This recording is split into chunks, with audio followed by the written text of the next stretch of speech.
Okay, good afternoon, everyone. Today I'll be doing an informative speech about Chinese culture. A little bit about myself. My name is Matthew Matos. I'm in the Fayetteville Tech public speaking class, and this is my second speech. I'll start off with main points. I've got a few different main points, including identity, region, cuisine, social structure, spiritual beliefs, language, fashion, and technological advancements. So first off, the identity of Chinese culture is they've got a vast identity. There's a lot of they've got a lot of businesses in America, and as far as in their country, it has been said that the Chinese culture is neither traditional or modern. It's a culture that still has many traditional values intact. So they haven't totally forgot their tradition, basically. They still practice a lot of the same ideology and core traditional values that they did back in the past. I want to mention a couple of well-known Chinese people, celebrities. One of the most well-known is Bruce Lee.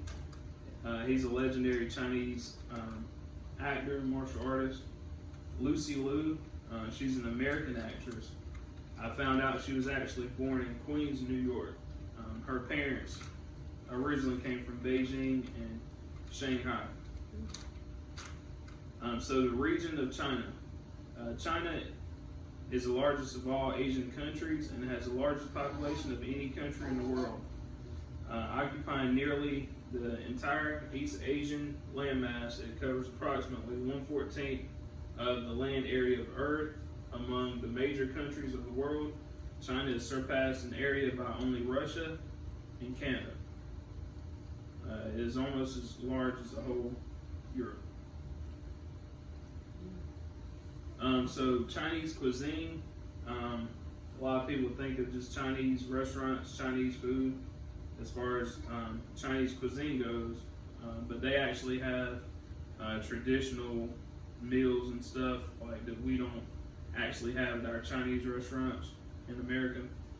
And they've got different areas of China that has their own different cuisine. So it says some of the most known and most influential cuisines from China is the Cantonese cuisine, the Shandong cuisine, Jiangsu cuisine, the Haiyang cuisine, Szechuan cuisine, I've heard of that, and the Hunan cuisine. I'm familiar with the Hunan and Szechuan, also Cantonese cuisine. The Hunan cuisine is famous for hot and sour taste. So the Chinese social structure. China's social structure is commonly split up into 5 social economic classes. The upper class is only 0.2% of China's population. These people generally have assets from 10 million USD and above. The upper middle class represents 5% of China's population. These people generally have an annual income of 50 to 500K annually. So the lower middle class makes up 25% of China's population. These people generally have monthly incomes ranging from 500 to 5K. So $500 to 5K USD. A year? That's the US conversion of it. That's monthly. The grassroots is number 4 on the social economic class, next to the bottom. Grassroots represent 60% of China's population. Their monthly income is generally $300 USD to up to 1K monthly. So 60% of their population only makes $1,000 monthly. The bottom 10%, that's 10% of their whole population, is at this social economic class. They're unemployed people in big cities that just don't have jobs, and farmers in the mountains, like in the rural areas. Their spiritual beliefs. Freedom of belief is government policy and protected by China's constitution. Out of a population of roughly 1.4 billion, it's estimated that 80% of China's citizens practice religion. Roughly 74% practice Chinese folk religion. Chinese folk religion is a combination of Confucianism. Sorry, I had to say it 3 times. Taoism and Buddhism, placed atop of Chinese archaic shamanism. So, is anybody familiar with Confucianism? Mm-hmm. I think that's really popular in America. We've learned about that. Most Americans are familiar with it. Taoism, I'm familiar with that from. It was a cartoon called Jackie Chan Adventures when I was little. I think they dealt with the Taoism religion. Those religions helped shape China into the modern society that it is today. I've got on my PowerPoint presentation different charts and explaining, just breaking down the religious beliefs in different sections. The Chinese language. Does anybody know what the most spoken language in the world is? Mandarin Chinese is specifically the official language of China and is the most spoken language in the world. Different parts of China has their own unique dialects. So they've got Mandarin, they've got Yue, Xiang, I'm probably not pronouncing this stuff right, Wu dialect, Gan dialect, Min dialect, Pijia, and Hakka dialect. So they probably just pronounce words different. Chinese fashion.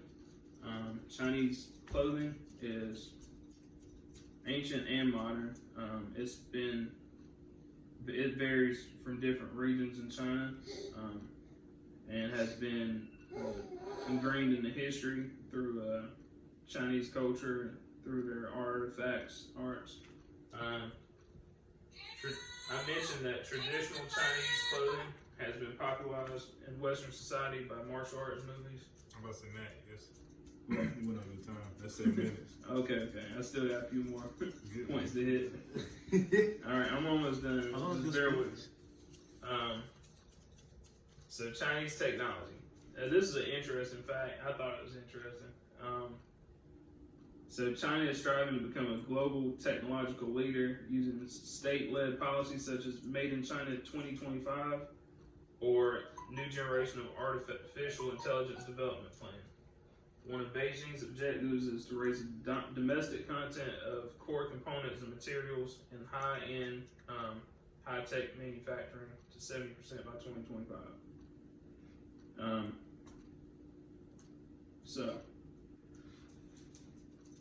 So if I was Chinese, I think that my public speaking style would definitely be different. I'm black and Puerto Rican, so my public speaking style reflects my own culture. These are questions towards the end I have to answer. How would you address them? So basically, if I was Chinese, I would have different body language and word choice, just based off of my culture. I would interact with audience a little bit different.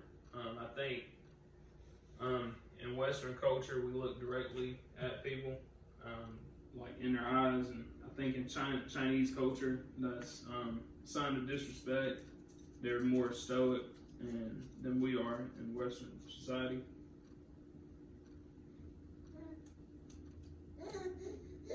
So there are different resources in place to help us better understand the different norms and values and practices of Chinese culture. You can always ask somebody about their own culture, like somebody working at a Chinese place, a nail place, not to say that they all work at Chinese restaurants and nail places, but if you see people with different cultures, just ask them questions if you're curious about their culture. I think we all find different cultures confusing at times if they're not our own culture. You might look at another culture and think that something they're doing is, you might be confused. Like we seen an Arab lady in the store in full hijab, right, all black, fully covered up, and it's a little strange seeing stuff like that. But just talk to people.